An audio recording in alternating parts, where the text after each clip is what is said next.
क्या बकवास कर रही हो तुम वानी? दिमाग खराब हो गया तुम्हारा? होश में तो हो, क्या बोले जा रही हो? ऐसा कैसे हो सकता है? It's impossible. लंदन का मशहूर बिजनेसमैन अयान कपूर अपनी पर्सनल असिस्टेंट वानी से फोन पर बात करते हुए चिल्ला रहा था, जो इस वक्त इंडिया में थी। मैं बिल्कुल सच कह रही हूँ सर। I am 100% sure. आपको तुरंत इंडिया के लिए निकलना होगा, इससे पहले कि बहुत देर हो जाए। आपको यहाँ पहुँचना होगा। Okay, I am coming. तब तक सिचुएशन को हैंडल करने की कोशिश करो और रिमेंबर, कुछ गलत नहीं होना चाहिए। अंडरस्टूड?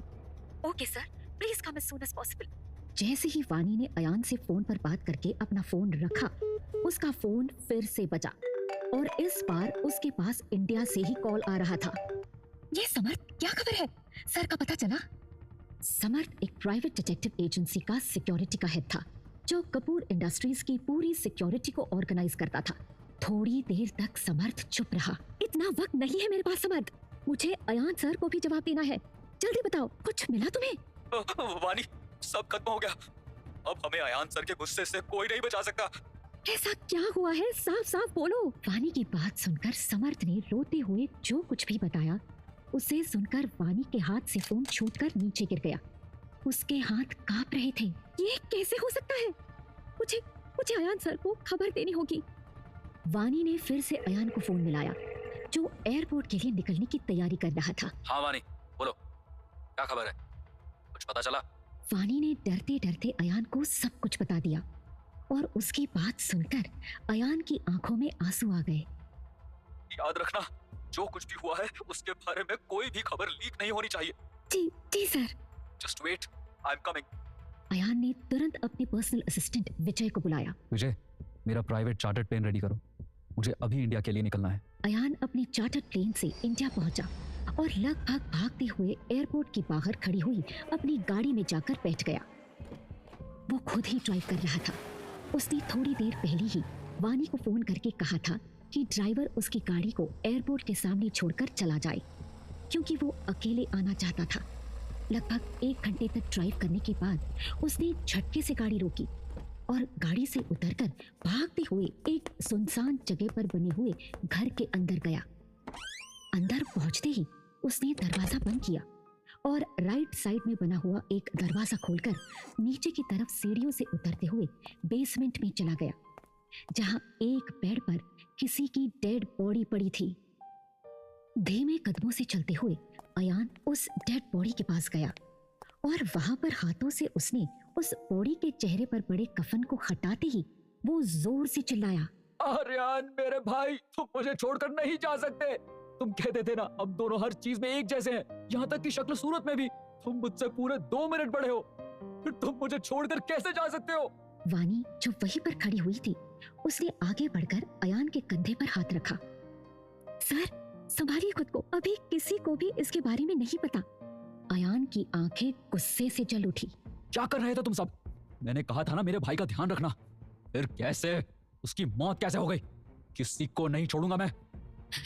सर, समर्थ हर जगह आर्यन सर का पीछा कर रहा था। कल भी वो उनके पीछे ही था। अचानक उसने देखा कि सामने से आते हुए एक बड़े से ट्रक ने जानबूझकर आर्यन सर की गाड़ी को टक्कर मारी और गाड़ी डिसबैलेंस होकर नीचे खाई में गिर गई। किसने किया ये? उसका नाम बताओ। सर, समर्थ पता लगाने की कोशिश कर रहा है। बाहर किसी को इस बारे में खबर तो नहीं हुई? किसी को भी मतलब किसी को भी नहीं, यहाँ तक कि पुलिस को भी नहीं? नहीं सर, किसी को नहीं पता कि अब आर्यन सर इस दुनिया में नहीं है। उसकी बात सुनते ही अयान जोर से हंसा और उसे हंसते हुए देखकर वानी एकदम से चौंक गई। उसे लगा कि अयान को गहरा सदमा लगा है, इसीलिए वो हंस रहा है। आर्यन कपूर को कोई नहीं मार सकता, कोई नहीं मतलब कोई नहीं, समझी? आर्यन कपूर तुम्हारे सामने खड़ा है और अब उसके कातिल अपनी मौत के दिन गिनेंगे। अयान की बात सुनकर वानी एकदम से चौंक गई। सर, इसका मतलब आप? उसके इतना कहते ही अयान ने अपनी एक उंगली वानी के होठों पर रखकर उसे चुप रहने का इशारा किया। शुश शुश, ये बात इस जगह से बाहर नहीं जाएगी, समझ में आया? आज से मैं सिर्फ और सिर्फ आर्यन कपूर हूँ। Got it? जी जी सर, समझ गई। गुड। समर्थ को बोलकर आर्यन के अंतिम संस्कार की तैयारी करो। उसके बाद मैं अपने भाई के कातिलों को ऐसी मौत दूंगा कि वो उस दिन को कोसेंगे जब उन्होंने मेरे भाई का एक्सीडेंट किया था। वानी ने तुरंत समर्थ को फोन मिला दिया और समर्थ ने अंतिम संस्कार की सारी तैयारी कर दी। अयान ने आर्यन का अंतिम संस्कार किया और वो बिल्कुल तैयार था दुनिया के सामने आर्यन कपूर बनकर जाने के लिए। जैसे ही वो बाहर निकलने के लिए मुड़ा, पीछे से उसे वानी ने पुकारा। सर, आपसे कुछ पूछ सकती हूँ? अयान काफी गुस्से में था। पूछो। सर, आप दोनों ने हमेशा इस बात को क्यों छुपा कर रखा कि आप दोनों जुड़वा भाई हैं? आप दोनों कभी भी एक साथ किसी के सामने नहीं आए, यहाँ तक कि दोनों ने अपनी पर्सनल लाइफ को भी सीक्रेट रखा। कोई खास वजह? सर, लंदन में शायद कोई नहीं जानता कि मुंबई में आपका एक ट्विन ब्रदर भी है, और यही बात मुंबई में कोई नहीं जानता कि लंदन में आर्यन सर का कोई जुड़वा भाई भी है। क्यों सर? अयान को ये सब सुनकर एकदम से गुस्सा आ गया, जैसे कि वानी ने उसकी किसी दुखती रख पर हाथ रख दिया हो। आज कहा है, आज के बाद कहने की हिम्मत मत करना, समझी? आज के बाद इस दुनिया में अगर कोई सबके सामने रहेगा तो वो होगा आर्यन कपूर। इतना बोलकर अयान वहां से निकल गया। वो काफी गुस्से में ड्राइव कर रहा था। उसके दिल और दिमाग में अपने अतीत की यादें एक पिक्चर की तरह चल रही थी और आर्यन की मौत से वो बुरी तरह से टूट चुका था। आर्यन की नजर एक कैफे पर पड़ी। उसके सर में बहुत तेज दर्द था, इसीलिए वो गाड़ी से उतरकर कैफे की तरफ चला गया और जैसे ही वो कैफे के दरवाजे तक पहुंचा, अचानक सामने से आई हुई एक लड़की के साथ उसकी जोरदार टक्कर हुई, जिसका ध्यान फोन में था। तभी वो लड़की गुस्से से चिल्लाई, अरे अंधे हो क्या? नजर नहीं आता? अभी बताती हूँ तुम्हें। इतना बोलते ही जैसे ही उस लड़की ने आगे की तरफ देखा, उसके आगे के शब्द उसके गले में ही अटक कर रह गए। उस लड़की की आंखों में आंसू आ गए और उसने अयान को कस के अपनी बाहों में भर लिया। उस लड़की के मुंह से कुछ टूटे फूटे शब्द निकले। तुम आ गए? कौन थी वो लड़की जो अयान से टकराई थी? क्या अयान अपने भाई की मौत का बदला ले पाएगा?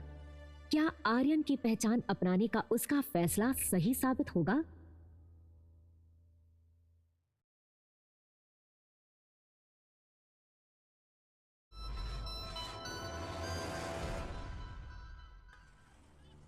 अयान हैरानी से अनु को देख रहा था, जो इस वक्त पब्लिक प्लेस में उसे गले लगाकर खड़ी थी। अयान ने उसे छुआ तक नहीं। अयान ने मुश्किल से खुद को संभाला। मिस, क्या मैं आपको जानता हूँ? इस तरह से पब्लिक प्लेस में आप ये सब नहीं कर सकती। लड़की होने का फायदा उठाना अच्छी बात नहीं है। अयान के इतना कहते ही अनु ने गुस्से में अयान को धक्का दिया और उसे घूर कर देखने लगी। क्या कहा? जरा फिर से कहना। तुम मुझे नहीं पहचानते? अपनी अनु को नहीं पहचानते तुम? अगर फिर से ये कहा ना तो मैं तुम्हारे बाल नोच लूंगी, समझे? अयान अभी भी उस लड़की को अजीब तरीके से देख रहा था। एक पल को तो अयान की नजर उसके ऊपर ठहर सी गई, क्योंकि वो लड़की थी ही इतनी खूबसूरत। उस लड़की की हल्की नीली आंखें जैसे अयान से हजारों शिकायतें कर रही थी। वही रेस्टोरेंट के अंदर बैठा रॉबिन भी शिद्दत से उन दोनों को घूर रहा था। उसने अपने मोबाइल में एक मैसेज टाइप किया। ये वही है। उधर से रिप्लाई आया, ठीक है, तुम्हें पता है कि तुम्हें क्या करना है, बस काम अधूरा नहीं छूटना चाहिए। रॉबिन ने ओके टाइप करके भेज दिया। यहाँ अयान अनु को देखकर सोचने लगा, मैं तो इसे नहीं जानता, फिर ये मुझसे ऐसे बात क्यों कर रही है जैसे मुझे पहचानती हो। एक मिनट, कहीं ये आर्यन समझकर तो मुझसे बात नहीं कर रही? हो सकता है ये उसकी गर्लफ्रेंड हो या फिर कोई कलीग, कुछ भी हो सकता है। मुझे थोड़ा संभल कर बात करनी होगी। अयान कुछ कहता तभी अंदर से आते हुए रॉबिन ने अयान के सामने खड़ी अनु को अपने हाथ से साइड किया। अनु इसके लिए तैयार नहीं थी और उसके कदम लड़खड़ा गए। ये देखकर अयान ने तुरंत अनु का हाथ पकड़ा और पीछे खड़े रॉबिन को गुस्से से घूर कर देखा। ये क्या तरीका है एक लड़की के साथ बिहेव करने का? पीछे खड़ा रॉबिन अयान की बात सुनकर गुस्से से उसकी तरफ आया। लाला मजनू, ये पब्लिक प्लेस है, समझे क्या? अगर तुम दोनों को आशिकी करनी है तो घर जाके करो ना। अगर ये मैडम ऐसे रास्ते को रोक कर खड़ी होगी तो उसे धक्का नहीं लगेगा?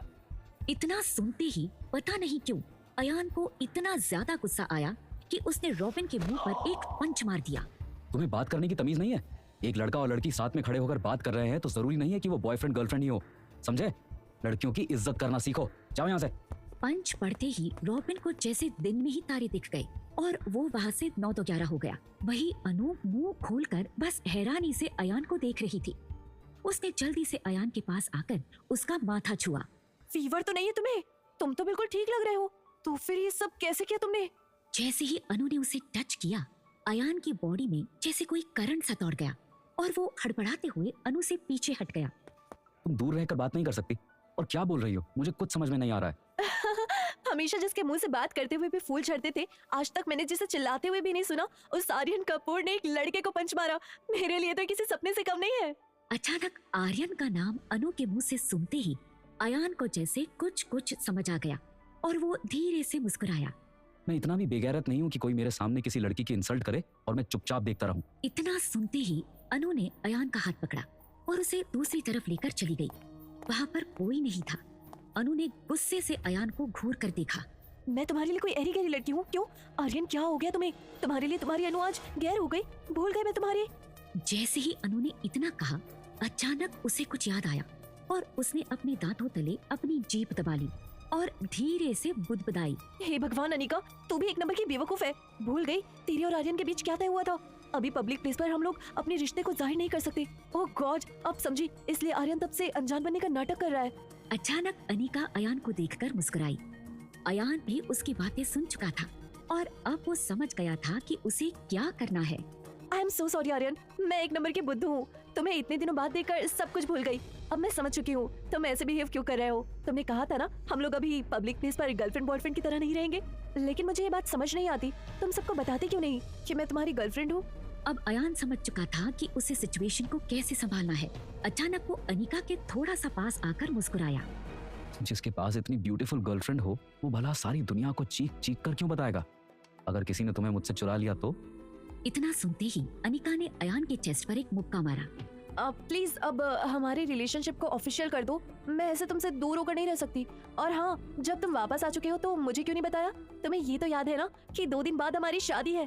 पता है मैं कितना परेशान थी, कल शादी है और तुम्हारा कुछ अता पता ही नहीं था। अनिका के मुंह से इतना सुनते ही अयान को एक झटका लगा, लेकिन अभी वो अनिका के सामने कुछ भी नहीं बोल सकता था, इसलिए अयान ने खुद को बिल्कुल नॉर्मल रखा। मैं एक जरूरी काम में बिजी था अनिका, बस तुम्हारे पास ही आने वाला था। प्लीज आर्यन, अब उन सब चीजों में फिर से मत फंसना। मैं तुम्हें खोना नहीं चाहती। तुम इस अस्पताल से रिजाइन क्यों नहीं कर देते? अयान की बात सुनते ही अनिका कुछ सोचने लग गई थी और उसका चेहरा एकदम सीरियस हो गया था। किस चीज की बात कर रही है ये अनिका? क्या इसे आर्यन के बारे में कुछ ऐसा पता है जो उसकी डेथ से रिलेटेड हो सकता है? तभी अपने ख्यालों में डूबे हुए अयान को अनिका ने पकड़कर हिलाया। ओफो, कहाँ खो गए तुम? चलो घर चलते हैं। तुम्हें पता है ना मम्मी तुम्हें पहले से लाइक नहीं करती, ऊपर से तुम इस तरह से गायब हो गए, तब से वो और ज्यादा गुस्सा है। अब उन्हें तुम्हें ही मनाना पड़ेगा। हाँ मना लूंगा, चलो चलते हैं। इतना बोलकर अयान अपनी गाड़ी की तरफ बढ़ गया और अयान को जैसे ही अनिका ने कार के पास जाती हुई देखा, वो जोर से चिल्लाई। आर्यन हटो वहाँ से। क्यों चिल्लाई थी अनिका? कौन था वो लड़का और उसने किसे मैसेज किया था? क्या आने वाली है इन दोनों के ऊपर कोई नई मुसीबत?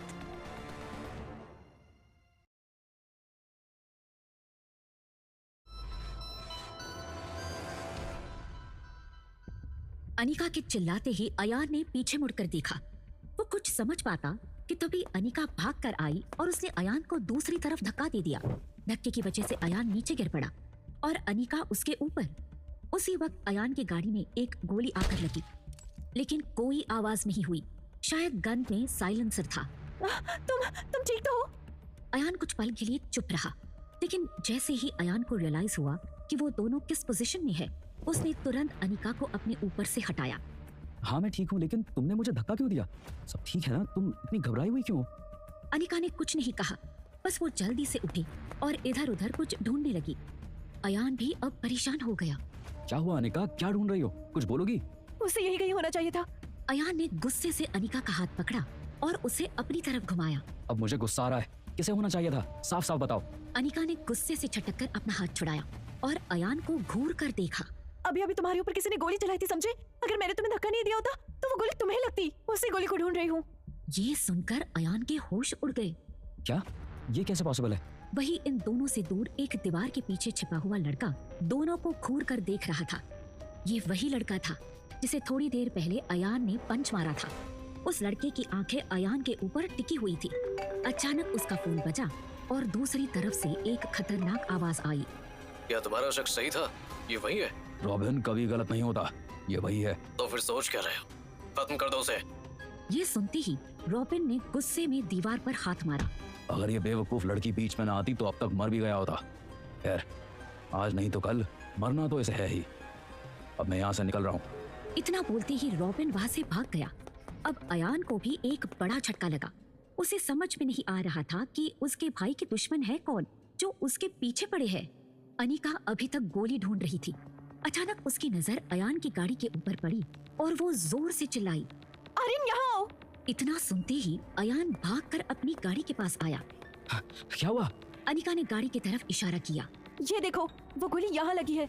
मुझे तो सोचकर भी डर लग रहा है, तुम्हें कुछ हो जाता तो मेरा क्या होता।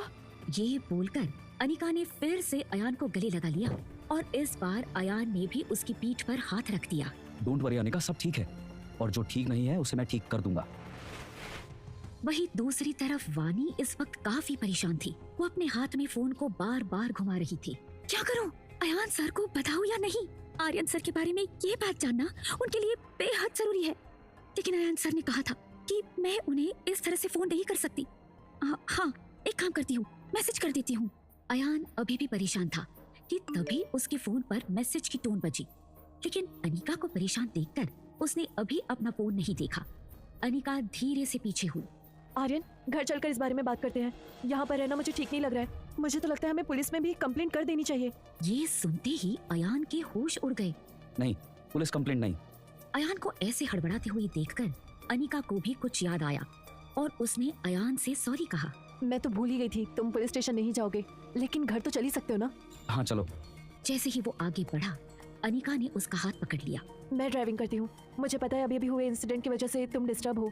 अनिका जाकर ड्राइविंग सीट पर बैठ गई और अयान भी गाड़ी में बैठ गया।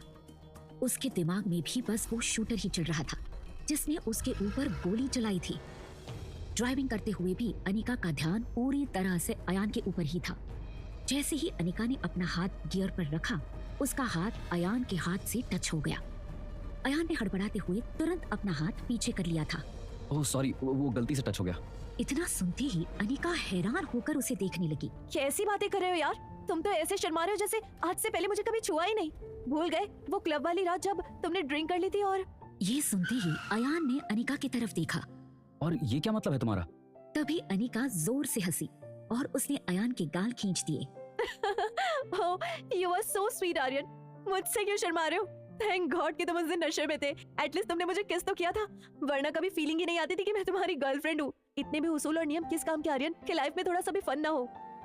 अनिका की बात सुनकर अयान को भी हैरानी हो रही थी कि उसका भाई आर्यन इतना सीधा कैसे था, जैसे कोई संत महात्मा हो। ये आर्यन तो कुछ अलग ही टाइप का इंसान था। अनिका जैसी खूबसूरत गर्लफ्रेंड को उसने आज तक किस नहीं किया, और किया भी तो नशे की हालत में। ओह गॉड, मैं पागल हो जाऊंगा। मेरा भाई होने के बाद भी उसके बारे में कुछ नहीं पता मुझे। डैम, लगता है मैं फंस गया हूँ। अनिका ने गाड़ी एक बिल्डिंग के आगे रोकी जहाँ पर उनका फ्लैट था और उसने नीचे उतरकर अयान का हाथ पकड़ लिया। चलो अंदर, मम्मी पहले से ही तुमसे नाराज है, अब तुम्हें ही उन्हें मनाना होगा। अयान धीरे से मुस्कुराते हुए उसके साथ अंदर चला गया। घर के अंदर पहुंचते ही अयान को वहाँ का एटमॉस्फेयर कुछ अजीब सा लगा। अनिका की मम्मी सुमन गुप्ता सोफे पर बैठी हुई थी। उनकी आंखों में गुस्सा साफ झलक रहा था। तो जनाब वापस आ गए, बिना बताए कहाँ गायब हो गए थे तुम? मुझे कुछ जरूरी काम से बाहर जाना पड़ा था आंटी। सुमन ने तीखी नजरों से अयान की तरफ देखा। अनिका को बिना बताए चले जाना तुम्हारी पुरानी आदत है, लेकिन याद रखना 2 दिन बाद तुम्हारी शादी है। अगर अब कोई गड़बड़ हुई तो मैं ये शादी कैंसिल कर दूंगी। ये सुनते ही अयान से पहले ही अनिका ने जवाब दे दिया। मम्मी प्लीज, अब सब ठीक है, आर्यन वापस आ गया है। सुमन ने अनिका की बात सुनकर गहरी सांस ली और बिना कुछ कहे वहाँ से चली गई। चलो अब सब ठीक है, मम्मी मान गई, अब हमें शादी की तैयारी करनी है। अयान ने हल्के से सिर हिलाया, लेकिन उसके दिमाग में कई सवाल घूम रहे थे। मैं अपने भाई की गर्लफ्रेंड से शादी कैसे कर सकता हूँ? लेकिन अगर शादी नहीं की तो उसकी मौत का राज कभी नहीं जान पाऊंगा। मुझे ये करना ही होगा। अब रात हो चुकी थी। अयान और अनिका अलग अलग रूम में थे क्योंकि अभी उनकी शादी नहीं हुई थी। अयान आर्यन के रूम में था। आर्यन भी इन लोगों के साथ इसी फ्लैट में रहता था, जिस वजह से सुमन उससे चिढ़ती थी। अचानक अयान को याद आया कि उसके पास एक मैसेज आया था। उसने तुरंत फोन निकालकर मैसेज पढ़ा। मैसेज को पढ़ते ही अयान का चेहरा गुस्से से चलने लगा और उसने दीवार पर गुस्से में पंच मार दिया। ऐसा कैसे हो सकता है? I can't believe this. ऐसा क्या मैसेज भेजा था वानी ने जिसे पढ़कर अयान का गुस्सा इतना बढ़ गया था? क्या अयान की हरकतें उसकी सच्चाई अनिका के सामने लेकर आएंगी या फिर वो अपने भाई के कातिलों तक पहुंच पाएगा?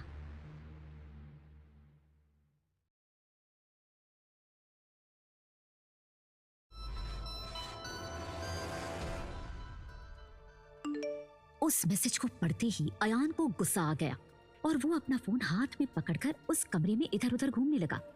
अयान ने एक बार फिर से उस मैसेज को पढ़ा। सर, मुझे पता चला है कि आर्यन सर की हर हरकत पर कोई नजर रख रहा था। उन्होंने कुछ ऐसा देखा था जो उन्हें नहीं देखना चाहिए था, इसीलिए उन्हें खत्म कर दिया गया। मुझे शक है कि ये किसी बहुत बड़े इंसान का काम है। मैं और समर्थ और ज्यादा इंफॉर्मेशन निकालने की कोशिश कर रहे हैं। मैं जल्द ही आपको बताती हूँ। अयान ने वानी को मैसेज करके रेस्टोरेंट में हुए हमले के बारे में बताया और उस आदमी को ढूंढने के लिए भी कहा। फिर उसने एक गहरी सांस ली और उस कमरे को ध्यान से देखा। वो रूम काफी सिंपल था, यहाँ तक कि इसकी दीवारें भी सफेद रंग की थी। अयान धीरे से मुस्कुराया। जितना मुझे याद है आर्यन को हमेशा से ही सिंप्लिसिटी पसंद थी। कहने को तो हम ट्विंस हैं, लेकिन हम दोनों की ही आदतें एक दूसरे से बिल्कुल अलग थी। कहाँ वो एक सीधा साधा और शांत इंसान और कहाँ मैं बात बात पर जिसे गुस्सा आ जाता है। मुझे यकीन है जरूर किसी ने मेरे भाई की शराफत का नाजायज फायदा उठाकर उसे मार दिया। मैं छोड़ूंगा नहीं उसके कातिल को। अयान की नजर एक कबर्ड पर गई जिसमें शायद आर्यन के कपड़े थे। उसने कबर्ड खोलकर उन कपड़ों को टटोलना शुरू किया। जितना मुझे आर्यन के बारे में पता चला था, उसे डायरी लिखने की आदत थी। ऐसा है तो उसने अपनी डायरी में कुछ तो लिखा होगा। मुझे वो डायरी ढूंढनी होगी। लंदन में रहते हुए भी अयान अपने भाई के बारे में सारी इंफॉर्मेशन रखता था। अयान ने उसके पूरे कबर्ड को तहस नहस करके रख दिया था, लेकिन उसे डायरी नहीं मिली। अचानक अयान की नजर सबसे नीचे वाले हिस्से पर गई, जहाँ कपड़ों के पीछे एक लॉकर बना हुआ था। यहाँ तो लॉकर बना है, कहीं डायरी इसी में तो नहीं होगी। लेकिन इसकी चाबी कहाँ होगी? अब अयान ने उस कमरे में चाबी ढूंढनी शुरू की। उसने एक एक कोना छान मारा, क्योंकि वो चाबी के बारे में किसी से नहीं पूछ सकता था। थक हार कर अयान बिस्तर पर आकर बैठ गया। अचानक अयान को कुछ याद आया और उसने बेड के गद्दे को ऊपर उठाकर देखा। गद्दा ऊपर उठाते ही अयान के फेस पर एक स्माइल आ गई। मतलब आर्यन की आदतें बिल्कुल भी नहीं बदली। बचपन में भी अपनी सारी इंपॉर्टेंट चीजों को गद्दे के नीचे ही छुपाता था। अयान ने चाबी उठाई और उस लॉकर को खोला। वहां पर सच में डायरी रखी हुई थी। उसने जल्दी से डायरी को बाहर निकाला और उसे खोलकर पढ़ने लगा। मैं तुमसे अपने दिल की बात कहना चाहता हूँ। मेरी जिंदगी खतरे में है, लेकिन मैं यहाँ कुछ भी नहीं बता सकता, क्योंकि मैंने ऐसा किया तो मेरे अपनों की जान पर भी खतरा मंडराने लगेगा। मुझे कुछ भी समझ में नहीं आ रहा है कि मैं क्या करूँ। मैंने जो कुछ भी देखा मैं उसके खिलाफ जाना चाहता हूँ, लेकिन कैसे? मुझे नहीं पता कि मेरा अगला कदम क्या होगा। आर्यन ने अपनी मौत से पहले कुछ ऐसा देखा था जो उसकी जान का दुश्मन बन गया। मुझे उस वजह का पता लगाना होगा। यहाँ अयान आर्यन के कातिलों तक पहुंचने की कोशिश कर रहा था और वहाँ आर्यन के कातिल फिर से उसे मारने की प्लानिंग कर रहे थे। रॉबिन इस वक्त एक आदमी के सामने खड़ा था जिसने हाथ में ग्लव्स पहने हुए थे और उसके मुंह पर एक मास्क लगा था। वो भी डर के मारे कांप रहा था। सर माफ कर दीजिए, मेरा निशाना बिल्कुल ठीक था। अगर वो लड़की आती नहीं तो वो डॉक्टर आज मर जाता। ये बोलते ही अचानक रॉबिन के ऊपर एक फायर हुआ, लेकिन गोली उसके कान के पास से होकर निकल गई और वो जोर जोर से चिल्लाया। नहीं नहीं सर, प्लीज मुझ पर गोली मत चलाइएगा। मेरी गलती नहीं है, मुझे नहीं पता था कि वो जिंदा है। और जैसे ही मुझे वो उस जगह पर नजर आया, मैंने तुरंत उस पर गोली चला दी थी, लेकिन उस लड़की की वजह से वो बच गया। वो आदमी गुस्से से चिल्लाया। निकम्मे हो तुम सबके सब। तुमने पिछली बार कहा था कि वो डॉक्टर मर चुका है, फिर वो जिंदा कैसे है? हाँ, जितनी उसकी सांस चलेगी तुम लोगों की सांस उतनी ही कम हो जाएगी, समझे? आखिरी मौका दे रहा हूं तुम सबको। एक हफ्ते के अंदर मुझे उसकी मौत की खबर चाहिए, नहीं तो तुम सबको मार डालूंगा। उसकी एक एक सांस मेरी जिंदगी पर भारी पड़ रही है। रॉबिन डरते डरते वहां से चला गया। उसके जाते ही उस आदमी ने गुस्से से टेबल के ऊपर एक पंच मारा। नहीं, पता नहीं किस मिट्टी का बना है ये डॉक्टर आयान। इतनी बार इसे मारने की कोशिश कर चुका हूं, लेकिन बच निकलता है। पिछली बार तो ये मर चुका था, पता नहीं अचानक जिंदा कैसे हो गया। ये तो भगवान का शुक्र है कि ये मेरी असली पहचान नहीं जानता है, वरना मेरे गर्दन पर तो तलवार लटक जाती। बाहर रूम में खड़ा अयान भी आर्यन के बारे में ही सोच रहा था। तभी बाहर खड़ी अनिका ने उसका दरवाजा खटखटाया। आर्यन, तुम सो गए क्या? अनिका की आवाज सुनते ही अयान ने किसी तरह से खुद को संभाला और डायरी को वापस रखकर सब कुछ ठीक कर दिया। ना, अंदर आ जाओ। अनिका कमरे के अंदर आ गई। उसके हाथ में एक ट्रे थी जिसमें वो अयान के लिए खाना लाई थी। देखो, मैं तुम्हारे लिए खाना लाई हूँ, चलो जल्दी से खा लो, मुझे पता है तुम्हें भूख लगी होगी। अयान ने धीरे से मुस्कुराते हुए ट्रे की तरफ देखा। अरे थैंक यू, मुझे सच में बहुत भूख लगी थी और ये नूडल्स तो मुझे बहुत पसंद है। उसकी बात सुनते ही अनिका एकदम से चौंक गई। क्या नूडल्स तुम्हें पसंद है? लेकिन तुम तो हमेशा कहते थे कि तुम्हें ये अनहेल्दी नूडल्स बिल्कुल पसंद नहीं है। मैं तो डर रही थी तुम्हारे लिए नूडल्स बनाते हुए। अब इतनी जल्दी और क्या बनाती, इसलिए यही ले आई। पर तुम तो कह रही हो कि ये तुम्हें पसंद है। अयान का मन हुआ कि खुद को एक थप्पड़ मार दे, लेकिन उसने बात संभालने की कोशिश की। अरे यार मेरी पूरी बात तो सुन लेती। मैं कह रहा था कि मुझे इतनी भूख लगी है कि आज तो मुझे नूडल्स भी अच्छे लग रहे हैं। वो कहते हैं ना, भूख में इंसान को तो नमक रोटी भी अच्छी लगती है। ठीक है, लो खाओ। अयान को नूडल्स खिलाने के बाद अनिका वापस अपने रूम में चली गई। अयान काफी थका हुआ था, इसलिए बेड पर लेटते ही उसे नींद आ गई। उस वक्त रात के करीब 1 बजे थे। मुंबई के अंधेरी ईस्ट में बना पुलिस स्टेशन गहरी शांति में डूबा था। अचानक एक हवलदार भागते हुए पुलिस स्टेशन के अंदर आया। उसके हाथ में एक पेपर था और उसने वो पेपर इंस्पेक्टर के आगे बढ़ा दिया। सर, किसी ने पत्थर में लपेट कर ये पेपर बाहर फेंका। मैंने तुरंत जाकर चेक किया, लेकिन कोई नहीं मिला। ये सुनते ही इंस्पेक्टर ने उस हवलदार को गुस्से से देखा। क्या मतलब है तुम्हारा कि कोई नहीं मिला? अगर पुलिस स्टेशन में ही इस तरह के इंसिडेंट होने लगे तो लोग हमारे ऊपर कैसे भरोसा करेंगे? एक पुलिस वाले के सामने कोई अनजान आदमी ऐसे पेपर फेंक कर चला गया। अगर इस पत्थर की जगह बम होता तब क्या करते तुम? ये सुनते ही हवलदार एकदम से डर गया। इस नजरिए से तो उसने भी नहीं सोचा था। उसने अपनी गर्दन झुका ली। सॉरी सर, गलती हो गई। इंस्पेक्टर ने एक नजर हवलदार की तरफ देखा। अब खड़े खड़े मेरा मुंह क्या देख रहे हो? जल्दी से पढ़ो, क्या लिखा है इसमें? हवलदार ने उस पेपर को खोलकर जैसे ही पढ़ना शुरू किया, उसकी बात सुनकर इंस्पेक्टर चौंकते हुए अपनी चेयर से खड़ा हो गया। What rubbish!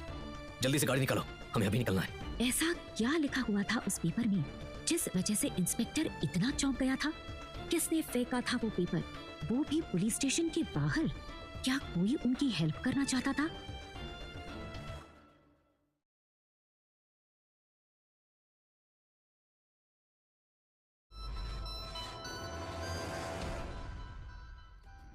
इंस्पेक्टर की बात सुनकर हवलदार तुरंत बाहर की तरफ दौड़ा और उसने जीप निकाली। ड्यूटी पर जितने भी लोग हैं, उनमें से 2 लोगों को पुलिस स्टेशन पर छोड़ो और बाकी सब मेरे साथ चलो। इंस्पेक्टर ने फिर से उस हवलदार के हाथ से लेकर एक बार उस पेपर को पढ़ा जिसे टाइप करके भेजा गया था। 5 रात 2 बजे मुंबई के अंधेरी ईस्ट के बाहर जो मेन रोड जाती है, वहाँ एक ट्रक में इलीगल सामान जा रहा है, जिसे रातों रात मुंबई से बाहर पहुंचा दिया जाएगा। इंस्पेक्टर ने उस पेपर को फोल्ड करके अपनी जेब में डाल लिया। जिस तरह से इस पेपर को यहाँ पहुंचाया गया, इन्फॉर्मेशन तो ठीक लगती है, लेकिन आखिर वो है कौन जिसने ये इन्फॉर्मेशन पुलिस तक पहुंचाई है? सर, गाड़ी तैयार है। इंस्पेक्टर अपने साथ लगभग 5 लोगों की टीम लेकर उस जगह की तरफ निकल गया जिसके बारे में उसे इन्फॉर्मेशन मिली थी। वो अपनी टीम के साथ पहले ही सड़क से थोड़ी दूर एक कच्चे रास्ते पर चढ़ गया। रात के ठीक 2 बजे उस रोड पर एक ट्रक आया। वो ट्रक आगे बढ़ता तभी इंस्पेक्टर ने उसे रोक दिया। ड्राइवर इंस्पेक्टर को देखकर घबरा गया। सर, हमें क्यों रोका है? ट्रक खोलो, मुझे चेक करना है कि क्या लेकर जा रहे हो तुम लोग इसमें। कुछ नहीं साहब, केमिकल फैक्ट्री का माल है। केमिकल के डिब्बे हैं और कुछ नहीं। मैं अभी देखता हूँ कि तुम्हारे ये डिब्बे कैसे। खोलो इसे।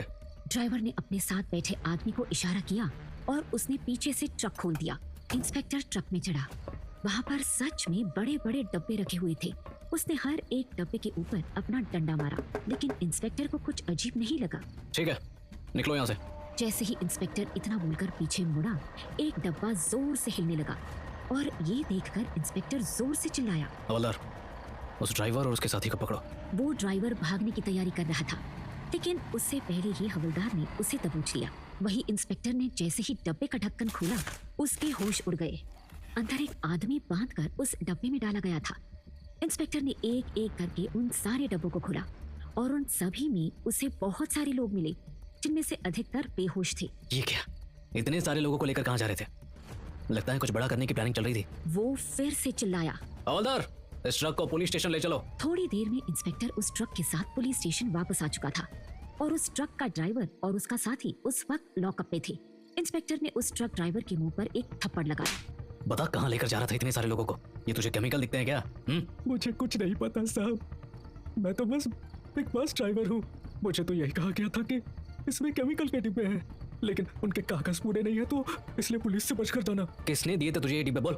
साहब, ये तो ट्रक के मालिक ने दिए थे और ले जाने को कहा था। कौन है इस ट्रक का मालिक? साहब, रोशन सर, वो ट्रक एजेंसी चलाते हैं। उनके अंडर तो बहुत सारे ट्रक चलते हैं। ये सुनते ही इंस्पेक्टर लॉकअप से बाहर निकला और उसने हवलदार को बुलाया। इस ड्राइवर ने जिस आदमी के बारे में बताया है, उसकी इन्फॉर्मेशन निकाल कर मुझे दो। इतना सुनते ही हवलदार वहाँ से चला गया और उन सभी लोगों को अस्पताल भिजवा दिया गया था। सुबह हो चुकी थी और अयान जैसे ही फ्रेश होकर अपने रूम से बाहर आया, सुमन ने उसे रोक लिया। आर्यन यहाँ आओ, मुझे तुमसे कुछ सवालों के जवाब चाहिए। सुमन की आवाज सुनकर अयान तुरंत उसके पास आया। जी आंटी, कुछ काम है आपको मुझसे? ये सुनते ही सुमन ने कुछ पेपर्स टेबल के ऊपर पटक दिए। ये क्या है और कितने झूठ बोले हैं तुमने मेरी बेटी से? ये 50 लाख का लोन किस लिए लिया है तुमने? अनिका भी वहाँ आ चुकी थी। मम्मी आप कैसी बातें कर रही हैं? आर्यन के साथ मैं उसकी इंसल्ट सहन नहीं करूंगी। मुझे पता है आपको आर्यन का यहाँ रहना पसंद नहीं है। ऐसा है तो मैं अभी उसके साथ घर छोड़कर चली जाती हूँ। इतना बोलकर अनिका ने अयान का हाथ पकड़ा और बाहर की तरफ जाने लगी। जैसे ही उसने गुस्से में दरवाजा खोला, सामने खड़े अपने पापा अजय गुप्ता को देखकर वो एकदम से चौंक गई। पापा आप कहाँ से आ रहे हैं? लेकिन अजय की नजर जैसे ही अयान के ऊपर पड़ी, वो एकदम से हड़बड़ा गए। आर्यन, ये वापस आ गया? क्यों? आपको इतना झटका क्यों लग रहा है? क्या मम्मी की तरह आप भी नहीं चाहते कि आर्यन वापस आए? अनिका के गुस्से को देखकर उसके पापा अजय गुप्ता अंदर आए और बात को संभालने की कोशिश करने लगे। अरे बेटा, गुस्सा क्यों हो रही हो? मैंने तो ऐसे कैजुअली पूछा, क्योंकि ये पिछले 2 महीनों से गायब था और इसका कुछ भी पता नहीं चल रहा था कि ये है कहाँ। फोन भी ऑफ करके बैठा था ये, तो अचानक इसे घर में वापस देखकर हैरानी तो होगी ना। यहाँ अनिका अपने पापा से उलझ रही थी। वहीं उसके पापा अजय गुप्ता का रिएक्शन देखकर अयान को उसके ऊपर कुछ शक हुआ। अनिका के पापा मुझे देखकर ऐसे चौंके क्यों? क्या ये आर्यन को पसंद नहीं करते? कहीं ऐसा तो नहीं कि आर्यन की डेथ में इनका कोई हाथ है? अयान अभी सोच ही रहा था कि तभी पीछे खड़ी सुमन फिर से चिल्लाई। तुम्हें ये बहुत अच्छा लगता है ना अनिका? तो पूछो इससे कि ये 6 महीने में 50 लाख कैसे चुकाने वाला है। माना कि डॉक्टर की सैलरी अच्छी होती है, लेकिन इसका मतलब ये नहीं कि ये तुम्हारे फ्यूचर के लिए कुछ भी ना बचाए और अपनी अय्याशियों में पैसे उड़ाता रहे। लोन की बात सुनकर अनिका को एक झटका लगा। उसने सवालिया नजरों से अयान की तरफ देखा। आर्यन, तुमने लोन लिया था, लेकिन क्यों और मुझे क्यों नहीं बताया? वही अयान परेशान हो चुका था। हे भगवान, पता नहीं आर्यन बनने के बाद मुझे हर मिनट कितने धमाकों का सामना करना पड़ेगा। अब इस लोन के लिए कौन सा बहाना बनाऊं? अचानक अयान के दिमाग में एक आइडिया आया और उसकी आंखें चमक उठी। अरे, मैं तुम लोगों को सरप्राइज देना चाहता था। एक्चुअली मैं चाहता था कि शादी के बाद तुम्हें एक अच्छी लाइफ दूं, इसलिए एक नया क्लिनिक खोलने के बारे में सोच रहा था। उसकी बात सुनकर अनिका खुश हो गई और उसने गुस्से से अपनी माँ को देखा। देखा मम्मी, आपको आर्यन के ऊपर शक होने की आदत हो गई है। अगर इन्वेस्टिगेशन पूरी हो गई हो तो क्या हम आराम कर सकते हैं? उसकी माँ सुमन अभी भी उन लोगों को गुस्से से घूर रही थी। तभी अनिका के पापा अजय आगे आए। अरे बेटा, तुझे तो पता है ना तेरी मम्मी कैसी है, बात बात पर गुस्सा हो जाती है। जाओ तुम दोनों रेस्ट करो, 2 दिन बाद तुम्हारी लाइफ का बहुत बड़ा दिन है। अजय जी की बात सुनकर अयान थोड़ा सा हड़बड़ा गया। ये लोग तो शादी के पीछे ही पड़ गए हैं। क्या करूं? अपने भाई की गर्लफ्रेंड से शादी कैसे कर सकता हूं मैं? अनिका अयान को लेकर वहां से चली गई और उन दोनों ने अपने अपने रूम में जाकर दरवाजा बंद कर लिया। सुमन भी पैर पटकते हुए अपने कमरे में चली गई। उन लोगों के जाते ही अजय जी के एक्सप्रेशंस एकदम से चेंज हो गए। ये आर्यन इतने दिनों से गायब था, फिर अचानक वापस कैसे आ गया? कहीं इसका वापस आना मेरे लिए मुसीबत खड़ी ना कर दे। मुझे अपना राज इससे छुपा कर रखना पड़ेगा। अयान कमरे में आते ही बेचैनी से इधर उधर टहलने लगा। ये अनिका के पापा मुझे देखकर घबरा क्यों गए? उनका रिएक्शन बहुत अजीब था, जैसे वो मुझे यहाँ देखना ही नहीं चाहते थे। कुछ तो ऐसा है जो मैं देख नहीं पा रहा हूँ। अयान अभी अजय जी के बारे में ही सोच रहा था। अचानक उसके पास वानी का एक मैसेज आया। अयान सर, एक शॉकिंग खबर है। आर्यन सर के अकाउंट में किसी ने 10 करोड़ रुपए ट्रांसफर किए हैं। क्या? लेकिन आर्यन के पास इतने पैसे कौन भेजेगा? वो तो एक डॉक्टर था, उसकी तो सैलरी भी इतनी नहीं थी, फिर इतने सारे पैसे? थोड़ी देर तक वानी का कोई भी रिप्लाई नहीं आया। लगभग 10 मिनट के बाद वानी ने एक और मैसेज किया। उस मैसेज को पढ़कर तो अयान लगभग गिरते गिरते ही बचा था। उसे इस चीज की बिल्कुल भी उम्मीद नहीं थी। सर, जो पैसा आर्यन सर के अकाउंट में ट्रांसफर किया गया था वो अब दूसरे अकाउंट में ट्रांसफर हो रहा है। व्हाट? कौन कर रहा था इस पैसे को ट्रांसफर? क्या इस पैसे की वजह से ही गई थी आर्यन की जान, या अजय गुप्ता थे आर्यन के असली कातिल?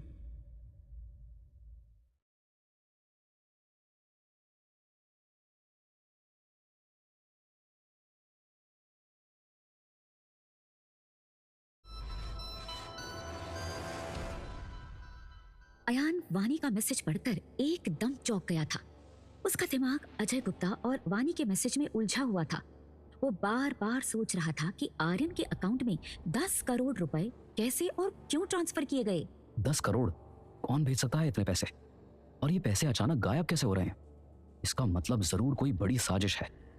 आर्यन, तुमसे जुड़े सारे राज मैं खोल कर ही रहूंगा। तभी अयान के पास फिर से वानी का फोन आया। सर, मैंने बैंक की डिटेल्स ट्रेस की है। पैसे आर्यन सर के अकाउंट से एक दूसरे अकाउंट में ट्रांसफर किए गए हैं। ये अकाउंट किसी ब्रिजभूषण नाम के आदमी का है। अब ये ब्रिजभूषण कौन है? कहीं इसने तो आर्यन को नहीं मारा? वानी सुनो, ब्रिजभूषण की सारी डिटेल्स मुझे जल्द से जल्द दो। सर, एक बात और पता चली है। आर्यन सर ने किसी प्रॉपर्टी के पेपर पर साइन किए थे। उन्होंने कोई एक प्रॉपर्टी सेल की है। प्रॉपर्टी का नाम सुनते ही अयान बहुत ज्यादा परेशान हो गया। प्रॉपर्टी? अब कौन सी प्रॉपर्टी सेल कर दी आर्यन ने? ठीक है, और कोई इन्फॉर्मेशन मिले तो मुझे तुरंत बता देना।